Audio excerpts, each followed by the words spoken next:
सभी को नमस्कार। मैं नीरज प्रस्तुत हूँ आप सभी के समक्ष भूगोल की एक नई कक्षा में। आज हम देखने जा रहे हैं एनसीईआरटी का कक्षा 6 का पाठ 4 मानचित्र, जो कि भूगोल का है। पुस्तक का नाम है पृथ्वी हमारा आवास। इसमें हम टू द पॉइंट्स नोट्स की चर्चा करेंगे, जो कि किसी भी एग्ज़ाम में जहाँ पर आपका जीके आ रहा है, जीएस आ रहा है, उसके लिए बड़ा ही हेल्पफुल होने वाला है। क्योंकि किसी भी एग्ज़ाम का जो बेस है, जो आधार है, वो एनसीईआरटी बुक्स रहती ही रहती हैं। तो किसी भी एग्ज़ाम में जहाँ पे आपका सामान्य ज्ञान पूछा जा रहा है, उस एग्ज़ाम के लिए ये सीरीज़ बहुत लाभदायक होने वाली है।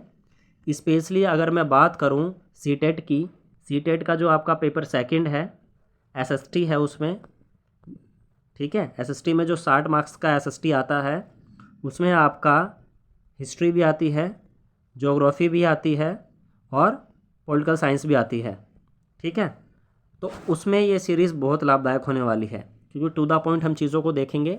चाहे आपका क्वेश्चन कथन के फॉर्म में बने, चाहे एमसीक्यू के फॉर्म में बने, अगर इन फैक्ट्स को आप याद कर लेते हैं या किसी ट्रिक के माध्यम से लगा करके उसको अपने माइंड में एक कॉन्सेप्ट बना लेते हैं, ठीक है, तो आगे के लिए आपके लिए बड़ा ही लाभदायक होगा। तो चलिए समय को ना गंवाते हुए हम सीधा अपनी सीरीज़ पे चलेंगे। प्रारंभ करते हैं पार्ट 4 मानचित्र। ये है आपका मानचित्र। टू द पॉइंट चलने का प्रयास करेंगे, जैसे कि हमारे चैनल का मोटो भी है, do hard work with smart work, ठीक है। चलिए चलते हैं। सबसे पहले देखेंगे मानचित्र। मानचित्र क्या होता है? अगर मानचित्र की मैं बात करूं सीधे सरल शब्दों में, तो पृथ्वी की सतह या इसके एक भाग का पैमाने के माध्यम से चपटी सतह पर खींचा गया चित्र ही मानचित्र है। यहाँ पे दो चीज़ें आई हैं, देखिए। पहला तो पृथ्वी की सतह, यानी जो पूरी पृथ्वी है, ठीक है, उसकी सतह का या उसके किसी भी एक भाग का, ठीक है, किसी एक भाग का आप पैमाने की सहायता से, पैमाने यानी स्केल, ये ध्यान रखिएगा। मानचित्र में अगर आप पैमाने का इस्तेमाल नहीं कर रहे हैं तो वो मानचित्र नहीं कहलाएगा, वो फिर रेखा चित्र हो जाएगा, ठीक है। यही अंतर है दोनों में, मानचित्र और रेखा चित्र में, ठीक है। पैमाने के माध्यम से अगर आप प्रयोग कर रहे हैं और बना रहे हैं पृथ्वी का पूरा हिस्सा या फिर पृथ्वी का कोई एक भाग, ठीक है, चपटी सतह पर आप खींच रहे हैं, तो वो आपका क्या कहलाएगा? मानचित्र कहलाएगा। वो अगर यहीं पर ही मैं बात करूं, अगर आप पैमाने का प्रयोग नहीं कर रहे हैं, स्केल का प्रयोग नहीं कर रहे हैं, तो वो आपका हो जाएगा रेखा चित्र। स्केल से मेरा मतलब है, फॉर एग्जांपल, अगर जो रियल डिस्टेंस है दो स्थान का, मान लीजिए 5 किलोमीटर है, ठीक है, उस 5 किलोमीटर की डिस्टेंस को आप मैप पर दिखा रहे हैं 5 सेंटीमीटर के थ्रू, समझ रहे हैं? ये है स्केल। यानी कि आप 6 सेंटीमीटर जब दिखाएंगे तो इसका मतलब क्या होगा? 6 किलोमीटर को प्रदर्शित कर रहे हैं आप, ठीक है। इस पैमाने की बात कर रहा हूँ मैं, ठीक। चलिए, ये मानचित्र में होता है, किसी भी मानचित्र में होगा। आगे चलेंगे। अब मानचित्र के ना कुछ प्रकार हैं, उन प्रकारों को मैं लेके आया हुआ हूँ यहाँ पर। देखिए, मानचित्र विभिन्न प्रकार के होते हैं, जिनमें से कुछ को नीचे वर्णित किया गया है। यहाँ पर प्रमुख रूप से हम 3 प्रकार के मानचित्रों को देखेंगे, ठीक है। सबसे पहले मानचित्र की अगर मैं बात करूँ, तो यहाँ पर आप देख सकते हैं भौतिक मानचित्र, ठीक है। पहला है भौतिक मानचित्र। इसमें देखेंगे इसमें किस प्रकार का जो डाटा है वो शो किया जाता है, ठीक है, इसको देखेंगे। पृथ्वी की प्राकृतिक आकृतियों, ठीक है, प्राकृतिक आकृतियाँ यानी जिसको मनुष्य ने नहीं बनाया है, ठीक है, नेचुरल वो बनी हुई हैं। जैसे पर्वत हो गए, पठार हो गए, मैदान हो गए, नदियाँ हो गई, ठीक है, महासागर हो गए, ठीक है। इन सबको स्पेशली दर्शाने वाला जो मानचित्र होगा वो कौन सा होगा? भौतिक मानचित्र। और इसी मानचित्र का ही अगर मैं दूसरे नाम की बात करूं, तो दूसरा नाम है इसका उच्चावच मानचित्र। क्या है? उच्चावच मानचित्र। क्लियर है? छोटा सा फैक्ट है लेकिन बहुत इंपॉर्टेंट है। आपको कई बार क्वेश्चन में दे दिया जाता है, पर्वतों को दर्शाने वाले मानचित्र को क्या कहते हैं? ऑप्शन दे देगा 3, भौतिक मानचित्र, राजनीतिक मानचित्र, थीमेटिक मानचित्र, ठीक है। तो आपका आंसर क्या होगा? भौतिक मानचित्र। क्लियर है? नेक्स्ट आगे चलेंगे। आगे देखिए, एक सेकेंड, ओके। चलिए, अगला है आपका राजनीतिक मानचित्र। जैसे कि नाम से स्पष्ट हो रहा होगा आपको, राजनीति की चर्चा होगी इसमें। राजनीतिक रूप से यानी राज्यों को दर्शा रहा है, नगरों को दर्शा रहा है, शहरों को दर्शा रहा है, गांवों को दर्शा रहा है, या विश्व के विभिन्न देशों को दर्शा रहा है, या राज्यों को दर्शा रहा है, या उनकी सीमाओं को दर्शा रहा है, ठीक है। वो आपका होगा राजनीतिक मानचित्र, ठीक है। क्लियर? सिंपल सी चीज़ है, याद कर लीजिएगा, इंपॉर्टेंट है, बहुत इंपॉर्टेंट है। ओके, आगे चलेंगे। टू द पॉइंट चीज़ों को देखने का प्रयास करेंगे हम एग्ज़ाम के पॉइंट ऑफ व्यू से। चलिए नेक्स्ट आगे देखेंगे हम यहाँ। चलिए अगले प्रकार का मानचित्र देख लेते हैं, थीमेटिक मानचित्र। इसमें किस किस प्रकार की जानकारियाँ जो हैं प्रदर्शित की जाती है मानचित्र में, इसको देखेंगे अब हम। कुछ मानचित्र विशेष जानकारियाँ प्रदान करते हैं, जैसे सड़क मानचित्र, वर्षा मानचित्र, वन तथा उद्योगों आदि के वितरण दर्शाने वाले मानचित्र इत्यादि। इस प्रकार के मानचित्र को थीमेटिक मानचित्र कहा जाता है। देखिए सबसे ज़्यादा जो कन्फ्यूज़न है वो होती है आपकी भौतिक मानचित्र और थीमेटिक मानचित्र में। ठीक है, जैसे ही आपका भौतिक आए तो समझ लीजिएगा पर्वत, पठार, मैदान, नदी, महासागर। ठीक है, और जैसे ही आपका थीमेटिक आए यानी विशेष स्पष्ट जानकारी, जैसे आप पर्टिकुलर सड़कों को दिखा रहे हैं, कौन सी सड़क कहाँ से आ रही है, वर्षा दिखा रहे हैं, ठीक है, कहाँ पर कितनी बारिश हो रही है, वन दिखा रहे हैं, कहाँ पर कितने वन हैं, ठीक है, इस हिसाब से उद्योगों को दर्शा रहे हैं, ठीक है, उद्योगों का वितरण दर्शा रहे हैं, ठीक है, वन और उद्योगों का दर्शन कि कौन से राज्य में कितने वन हैं और कितने प्रकार के वन हैं, ठीक है, या कितने उद्योग हैं, ठीक है। तो इस प्रकार का जो होगा विशेष जानकारी वाला वो होगा आपका थीमेटिक मानचित्र। क्लियर हुई इतनी चीज़? ठीक है, आशा है आपको वीडियो अच्छी लग रही होगी और जानकारी स्पष्ट और अच्छे तरीके से समझ में आ रही होंगी। आगे देखेंगे हम मानचित्र के। देखिए 3 कंपोनेंट क्या जाते हैं या 3 घटक बोल लीजिए हिंदी में, ठीक है। इसको याद रखना है, कई बार आपसे डायरेक्ट क्वेश्चन पूछ लिया जाता है मानचित्र के घटक कितने हैं, ठीक है, कंपोनेंट कितने हैं, तो याद रखना है कितने हैं, 3 घटक हैं, 3 कंपोनेंट है। और वो 3 कौन कौन से हैं? पहला है आपका दूरी, दूसरा है दिशा और तीसरा है आपका प्रतीक। इसको इसी सीक्वेंस में आपको याद रखना है, दूरी, दिशा, प्रतीक। 1-2 बार बोलेंगे आपको याद हो जाएगा। कई बार आपको 4 ऑप्शन दे देगा, उसमें से पूछ लेगा इसमें से बताइए कौन सा मानचित्र का घटक नहीं है, उसमें 3 ऑप्शन तो ये रहेंगे, ठीक है, दूरी, दिशा, प्रतीक। एक और दे देगा, ठीक है, नदी दे दिया या कोई और ऑप्शन बना करके अलग से दे दिया, तो आपको ये याद रहेगा तो आप आसानी से उस क्वेश्चन को सॉल्व कर लेंगे। ठीक है, चलिए अब ये जो घटक हैं, जो कंपोनेंट हैं, इनको अच्छे से डिटेल में देख लेते हैं हम। ठीक है, सबसे पहले अगर हम बात करेंगे दूरी की यानी डिस्टेंस, ठीक है, ये पहला है आपका मानचित्र के घटक में दूरी। 1 सेकेंड, ओके, चलिए यहाँ देखते हैं। देखिए मानचित्र एक आरेखण होता है जो पूरे विश्व या उसके एक भाग का छोटे कागज के एक पन्ने पर दर्शाता है, या ये कह सकते हैं कि मानचित्र छोटे पैमाने पर खींचे जाते हैं। तो बिल्कुल सही बात है। मानचित्र, एक बात बताइए, पूरा इतना बड़ा देश है, इतना बड़ी हमारी पृथ्वी है, उसको एक कागज़ पे उतारना, ठीक है, तो बहुत ही कठिन कार्य है।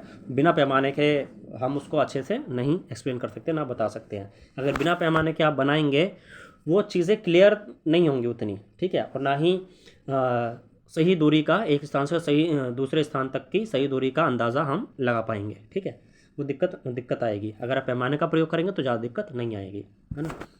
लेकिन इसे इतनी सावधानी से छोटा किया जाता है ताकि स्थानों के बीच की दूरी वास्तविक रहे, है ना। जैसा कि मैंने पहले बताया आपको, पैमाने का बहुत बड़ा इंपॉर्टेंट रोल है ना। यह तभी संभव हो सकता है जब कागज़ पर एक छोटी दूरी स्थल की बड़ी दूरी को व्यक्त करती हो, जैसा मैंने पीछे बताया आपको, है ना। इसलिए इस उद्देश्य के लिए एक पैमाना चुना जाता है। अब जो इम्पोर्टेंट बात है ना वो इधर है, ठीक, ये इंपॉर्टेंट है, इसको याद रखिएगा। पैमाना, ठीक है, क्या है? पैमाना स्थल पर वास्तविक दूरी तथा मानचित्र पर दिखाई गई दूरी के बीच का अनुपात होता है। ठीक, आपसे क्वेश्चन पूछ लिया जाएगा, स्थल पर वास्तविक दूरी तथा मानचित्र पर दिखाई गई दूरी के बीच के अनुपात को क्या कहते हैं? क्या कहते हैं? पैमाना कहते हैं। क्लियर, सिंपल सा है, याद रखना है।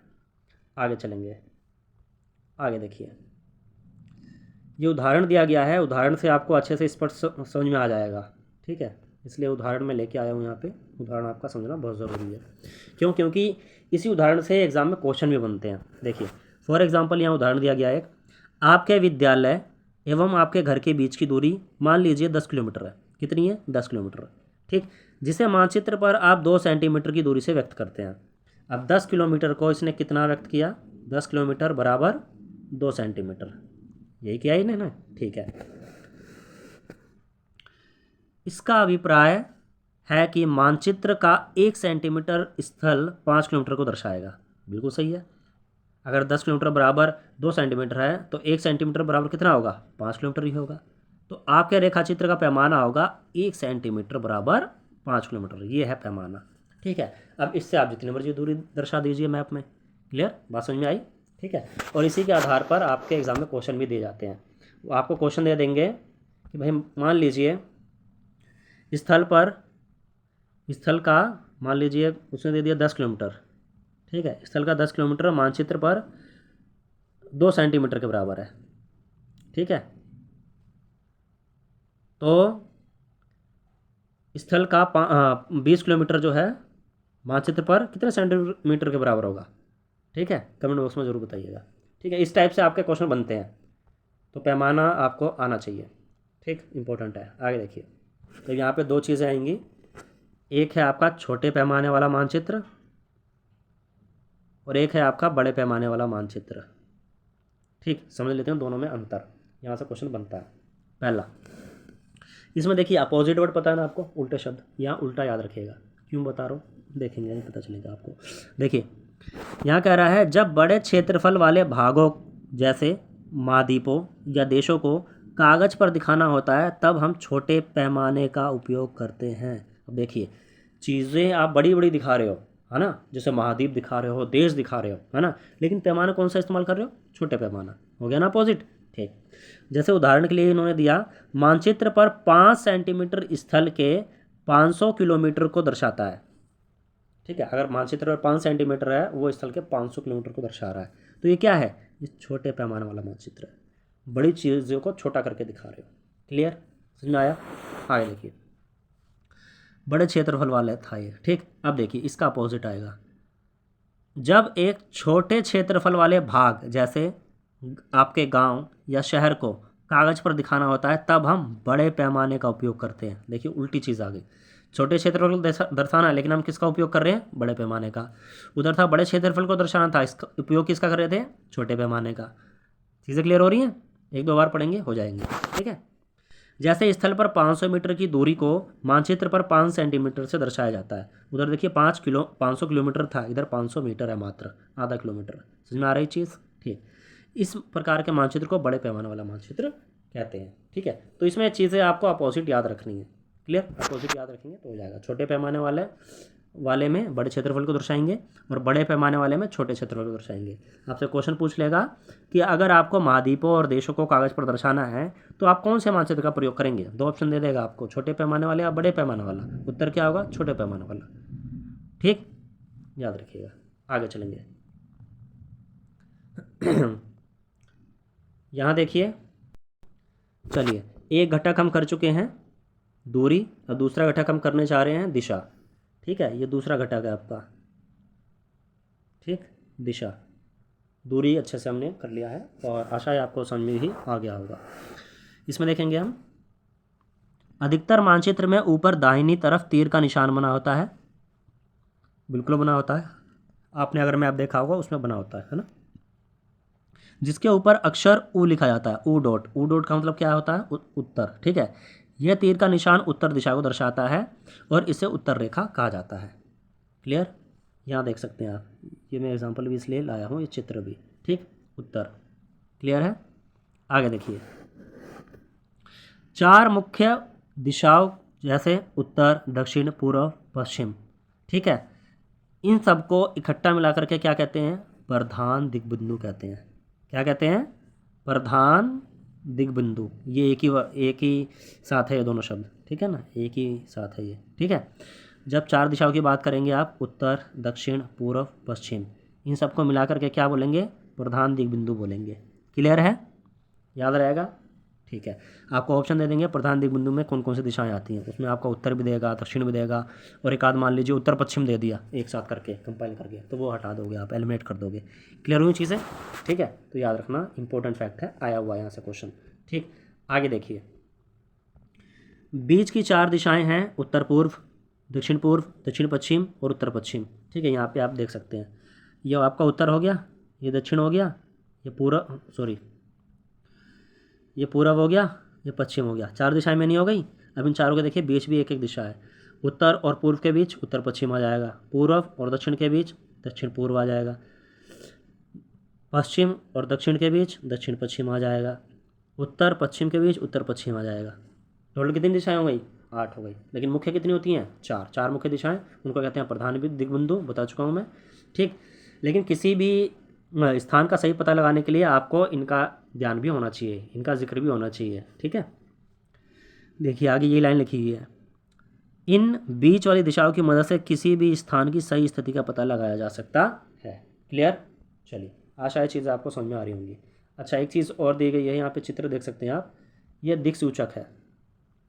ठीक है, दिक्सूचक में आपका उत्तर और दक्षिण, इसका जो कंपास है, इसको कंपास भी बोलते हैं कहीं कहीं, इसमें हमेशा उत्तर और दक्षिण दिशा को ये कंपास जो दिक्सूचक है ये प्रदर्शित करता है। कई बार क्वेश्चन बन जाता है, जो दिक्सूचक है आपका वो कौन सी दिशाओं को प्रदर्शित करता है? उत्तर और दक्षिण। ये याद रखना इंपॉर्टेंट है, इसलिए मैंने ये पिक्चर भी आपको दिखा दी है। ठीक है, आगे चलेंगे, आगे देखेंगे। ये देखिए दिक्सूचक का ही दिया हुआ है आगे, अगला देख लेते हैं इसे भी, 1 सेकेंड। ठीक है, चलिए, दिक्सूचक क्या है? यह एक यंत्र है जिसकी सहायता से मुख्य दिशाओं का पता लगाया जाता है। इसकी चुंबकीय सुई की दिशा हमेशा उत्तर दक्षिण दिशा में होती है। ठीक है, मैं बता के आ रहा हूँ पीछे आपको, उत्तर दक्षिण दिशा। क्लियर है? आपको ऑप्शन दे देगा, जो दिक्सूचक है वो कौन सी दिशा को हमेशा प्रदर्शित करता है, उत्तर पश्चिम, उत्तर पूर्व, उत्तर दक्षिण, ऐसे करके ऑप्शन दे देगा। तो आपको क्या चूज़ करना है? उत्तर दक्षिण। ठीक है, इंपॉर्टेंट फैक्ट है, याद रखिएगा।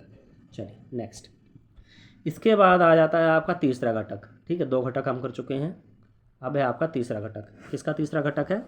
मानचित्र का। ठीक है, चलिए देख लेते हैं प्रतीक को, 1 सेकेंड। ओके, तीसरा घटक है यह किसी भी मानचित्र का तीसरा प्रमुख घटक है। किसी भी मानचित्र पर वास्तविक आकार एवं प्रकार में विभिन्न आकृतियों जैसे भवनों, सड़कों, पुलों, वृक्षों, रेल की पटरियों या कुएं को दिखाना संभव नहीं होता है। ठीक है, आप एक्चुअल जो चीज़ है उसको ला करके आप मानचित्र में तो नहीं रख सकते हैं। बिल्कुल बिल्कुल सही बात है। इसलिए वह निश्चित अक्षरों, छायाओं, रंगों, चित्रों, रेखाओं का उपयोग करके दर्शाए जाते हैं और ये ही प्रतीक कम स्थान में अधिक जानकारी प्रदान करते हैं। उन्हें क्या कहते हैं? ये प्रतीक कहे जाते हैं। क्लियर है? अब आपसे बोला जाए भाई गंगा नदी को दर्शाओ नक्शे में, आप गंगा नदी को उठा करके तो नक्शों में नहीं लाओगे ना, उसके लिए कोई चित्र बनाओगे आप। ठीक है, या उसको किसी पर्टिकुलर कलर से प्रदर्शित करोगे आप, जैसे हम ब्लू कलर का यूज़ करते हैं। ठीक है, नदी बनाने के लिए, और एक पर्टिकुलर सिंबल भी होता है, वो मैं आपको नीचे दिखाऊंगा अभी। ठीक है, अच्छे से एक्सप्लेन कर दूंगा मैं अभी आपको, चित्र भी लाया हुआ हूँ मैं।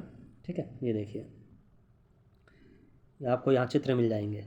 कई बार यहाँ से भी क्वेश्चन बन जाता है, जैसे फॉर एग्जांपल आपको रेलवे लाइन दर्शानी है। ठीक है, तो किस प्रकार के चित्रों का प्रयोग करोगे? ये सारी ही रेलवे लाइंस हैं। ठीक है, लेकिन इसमें भी कुछ पर्टिकुलर पार्ट्स में डिवाइड हो रखे हैं। जैसे कि पहली वाली है बड़ी लाइन। ठीक है, अगर आपको बड़ी लाइन दर्शानी है तो पहला वाला है। ठीक है, अगर मीटर लाइन दर्शानी है तो दूसरा वाला है ये, और रेलवे स्टेशन दर्शाना है तो तीसरा वाला है। समझ रहे हैं? प्रतीक हैं ये। ठीक है, तो इसको आपको पता होना चाहिए, स्पेशली सीटेड पेपर सेकंड वालों को, जिनका जो एग्ज़ाम है काफ़ी डीप आता है, डीप नॉलेज का कॉन्सेप्चुअल बेस्ड क्वेश्चंस आते हैं, तो पता होने चाहिए। अब सड़कें में भी देखिए, आपको अगर पक्की सड़क दर्शानी है तो ये पक्की सड़क है। ठीक है, पक्की सड़क का सिंबल है। अगर आपको कच्ची सड़क दर्शानी है तो उसका सिंबल ये है। क्लियर? अब देखिए सीमाएँ हैं। ठीक है, बॉर्डर्स हैं। अगर अंतर्राष्ट्रीय सीमा दर्शानी है तो उसका सिंबल ये है। अगर राज्य की दर्शानी है तो उसका सिंबल ये है। अगर जिला की दर्शानी है तो उसका सिंबल ये है। क्लियर? ऐसी नदी, कुआं, तालाब, नहर, पुल का भी है। नदी के लिए देखिए सिंबल ये है, लहर मार रही है नदी, है ना, ऐसे करके। ठीक है, और कुआं दर्शाना है तो देखिए ब्लैक डॉट। ठीक, तालाब दर्शाना है तो देखिए ये पौंड सा बना रखा है इन्होंने। उसके बाद नहर देखो ऐसे दर्शाई हुई है इन्होंने, नहर। पुल देखो ये रहा। ठीक है, लास्ट में इधर। ठीक है, अब ऐसे ही देखोगे आप, 1 सेकेंड, मंदिर, गिरजाघर, मस्जिद, छतरी। मंदिर के लिए देखो ये सिंबल है, गिरजाघर के लिए ये है, मस्जिद के लिए ये है, छतरी के लिए ये है। ठीक है, ऐसे ही आप देखोगे, जस्ट 1 सेकेंड, यहाँ देखोगे आप पोस्ट ऑफिस, पोस्ट एवं टेलीग्राफ ऑफिस, पुलिस स्टेशन के लिए भी अलग अलग सिंबल है।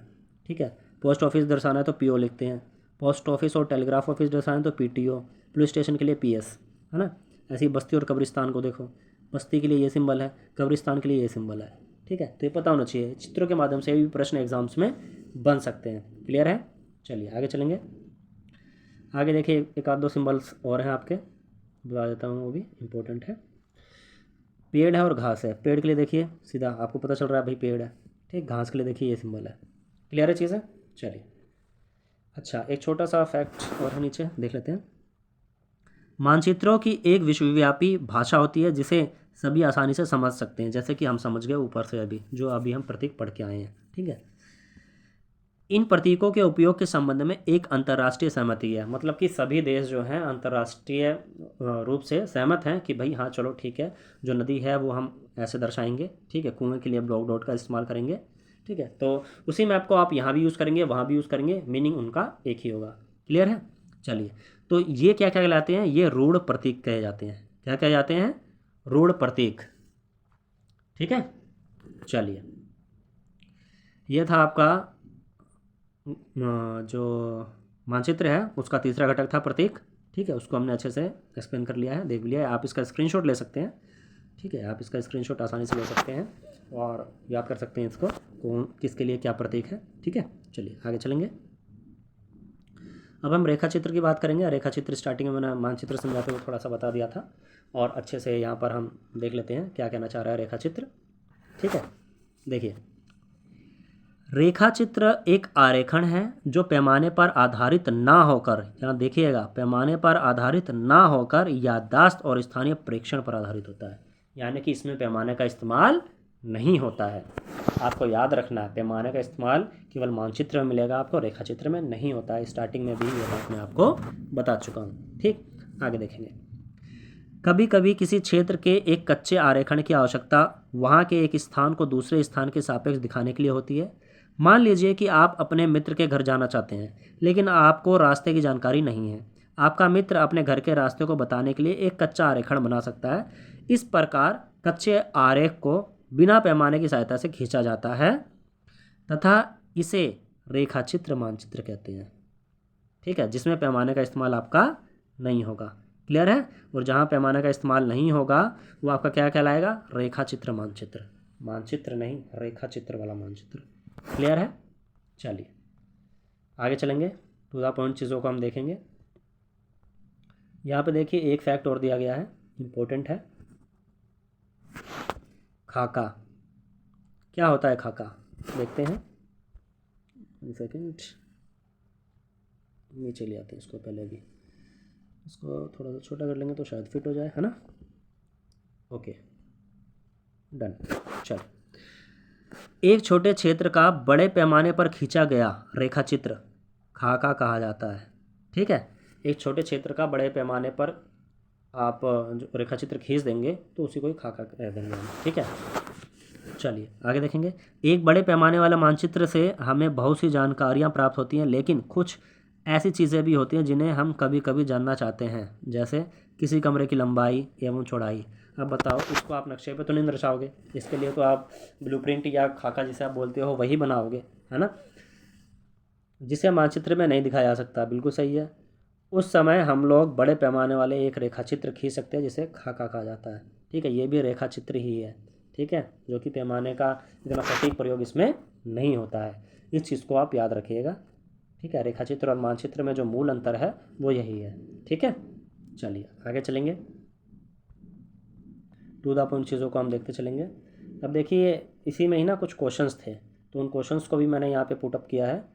क्यों, क्योंकि कई बार क्या होता है, जो आपका एग्ज़ाम्स होते हैं ना उसमें डायरेक्टली यहीं से क्वेश्चन बन जाते हैं। और मेन बात ये है, ये आपके बहुविकल्पीय प्रश्न हैं, MCQ बेस्ड है, ठीक है। तो हो सकता है एग्जामिनर यहाँ से भी डायरेक्ट आपको क्वेश्चन उठा के दे दे, तो इसको करना बहुत ज़रूरी है, ठीक है, क्योंकि ये ऑलरेडी मेड है, NCERT बेस्ड है, तो इनको आप स्किप नहीं कर सकते हैं, इनको आपको करना ही करना है, ठीक है।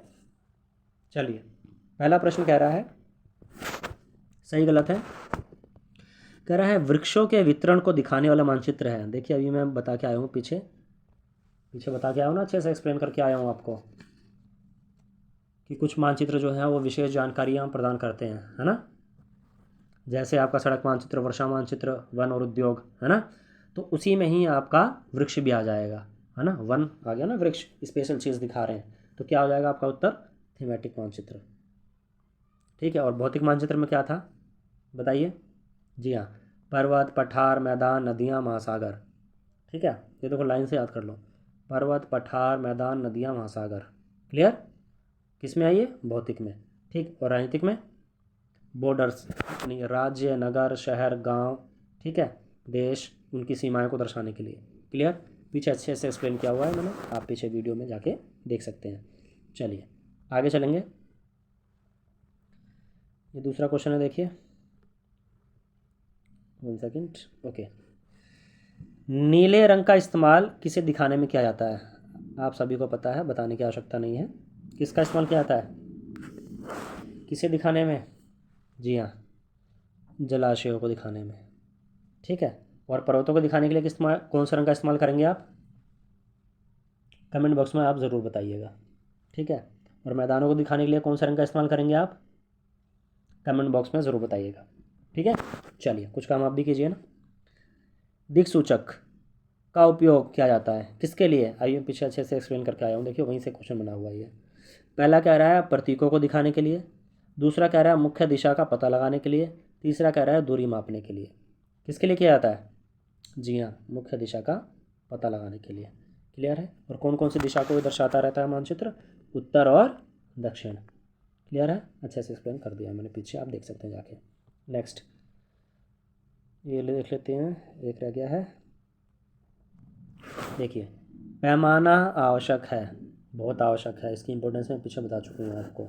किसके लिए? मानचित्र के लिए, रेखा चित्र के लिए, या प्रतीकों के लिए? किसके लिए पैमाना होना ज़रूरी है? बिल्कुल सही, मानचित्र के लिए होना ज़रूरी है। रेखा चित्र में तो पैमाने का उपयोग करते ही नहीं है हम। ठीक है, अच्छे से एक्सप्लेन किया हुआ है पीछे मैंने। ठीक है, तो मानचित्र के लिए यह बहुत ही इम्पोर्टेंट है। तो 1 सेकेंड। ओके, चलिए, तो ये था आपका चैप्टर। ठीक है, पार्ट 4 मानचित्र। आशा है आपको वीडियो पसंद आई होगी। अगर आप चैनल पर नए हैं तो चैनल को सब्सक्राइब कर सकते हैं। वीडियो अच्छी लगी हो तो साथियों के साथ शेयर और लाइक करना बिल्कुल ना भूलें। धन्यवाद।